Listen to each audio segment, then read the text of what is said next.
রোগী, ডাক্তারবাবু, নার্স, সরকারি হাসপাতালে কেউ নিরাপদ নয়। এমন কঠোর আইন করা প্রয়োজন যাতে ধর্ষক ভয় পায়। আমাদের দুর্ভাগ্য এখনো অবধি পশ্চিমবঙ্গ বিধানসভায় সেই বিল পেশ হলেও আজ অবধি অপরাজিতা বিল দিনের আলো দেখলো না।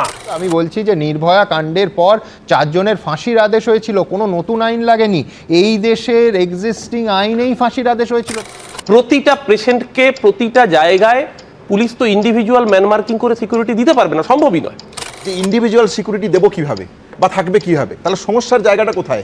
সমস্যার জায়গাটা এক হচ্ছে সদিচ্ছার জায়গা। ন্যাশনাল টাস্ক ফোর্স তৈরি করছে সমস্ত হসপিটালগুলো সেফটি সিকিউরিটির জন্য তৎকালীন বিচারপতি চন্দ্রচূড়, কিন্তু সেই ন্যাশনাল টাস্ক ফোর্সের জায়গা কোথায়? এই যে কর্মীটি আজ থেকে 20 বছর আগে বাম আমলে চাকরি পেয়েছেন, তার মানে কি সে বাম আমলে ধর্ষককে চাকরি দেওয়া ছিল? কে বাম আমলে চাকরি পেয়েছে চুক্তিভিত্তিক, কিন্তু তৃণমূল আমলে চাকরি করে গেছে, ইস্যু তাও নয়। সব থেকে বড় ইস্যু হচ্ছে যে আবার কি ধরনের ঘটনার পুনরাবৃত্তি দেখতে হবে কেন আমাদের? এভিডেন্স টেম্পার করেছে কারা? এভিডেন্স টেম্পার করেছে টালা থানার পুলিশ, কলকাতা পুলিশ। তাকে রেপিস্ট মানতে এত অসুবিধা করতে হচ্ছে। সব থেকে বড় প্রশ্ন তো এটাই যে এ রাজ্যে সরকারি হাসপাতালে মেয়েদের নিরাপত্তা বলে আদৌ কি কিছু আছে? রাজ্যের সব থেকে বড় সরকারি সুপার স্পেশালিটি হাসপাতালে শিশু চিকিৎসক পরিচয় দিয়ে এক ব্যক্তি, যে কিনা আরেকটা বড় সরকারি হাসপাতালের নিরাপত্তা কর্মী, কোনো বাধা ছাড়া ঢুকে পড়ছে। খোদ চিকিৎসকরা যে শৌচাগার ব্যবহার করেন সেখানে এক নাবালিকাকে নিয়ে গিয়ে তার ওপর যৌন নিগ্রহ চালাচ্ছে। আর শুধু এসএসকেএমই নয়, হাওড়ার হাসপাতালে মহিলা ডাক্তারকে ধর্ষণের হুমকির মুখে পড়তে হচ্ছে। বীরভূমের হাসপাতালে আক্রান্ত নার্সের মাথায় 22টা সেলাই পড়ছে মার্কে।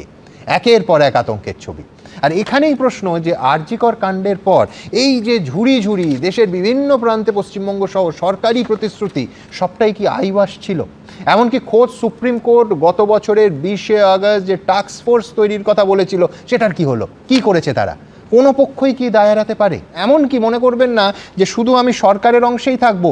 সুপ্রিম কোর্ট যা যা বলেছে, নাগরিক হিসেবে আমার পূর্ণ অধিকার আছে এই এত বড় বড় কথা ঘন্টার পর ঘন্টা ধরে ভারতবাসী শুনেছে সুপ্রিম কোর্টের লাইভ টেলিকাস্টে, আজকে হিসেব চাওয়ার যে যা যা সুপ্রিম কোর্ট বলেছিল কত শতাংশ পূরণ হয়েছে, কত শতাংশ পূরণ হয়েছে, সুপ্রিম কোর্টে কটা রিপোর্ট গেছে, সুপ্রিম কোর্ট কি আদৌ মনিটর করেছে যে তাদের নির্দেশ বা তথাকথিত ন্যাশনাল টাস্ক ফোর্স, যে ন্যাশনাল টাস্ক ফোর্স তৈরি হলো আরজিকর কাণ্ডের ঘটনার অভিঘাতে, সেই ঘটনার পর যাকে পশ্চিমবঙ্গের একজন প্রতিনিধিকেও রাখা হলো না, তারা কি করলো?